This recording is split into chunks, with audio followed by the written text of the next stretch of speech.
also learning more tonight about the ownership of that ship named the Dolly. It is owned by a Singapore-based company, Grace Ocean Private Limited, and managed by another Singapore firm, Synergy Marine Group. Two local pilots are on board at the time of that crash. All 22 crew members and both pilots have been accounted for, and nobody was hurt. The ship is a 984-foot-long container ship. The Dolly was heading to Sri Lanka. And we've learned Synergy Marine has had its share of problems over the years. Our Leonard and Fleming has looking into the history of the ship and the company. And Leonard, we know that ship, it's not too old, but it had a collision in Belgium back in 2016.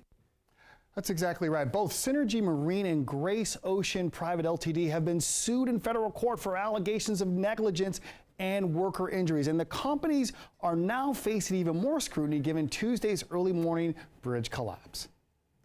The Dolly ship was involved in a 2016 accident at the port of Antwerp in Belgium when a quay wall was damaged, port officials confirmed to DC News Now. Court records show a 2019 lawsuit was brought against the Singapore-based companies that owned the ship after an Oregon man broke several bones when a rope ladder snapped. And also in 2019, another lawsuit was filed for a Texas worker injured when a hatch prematurely opened.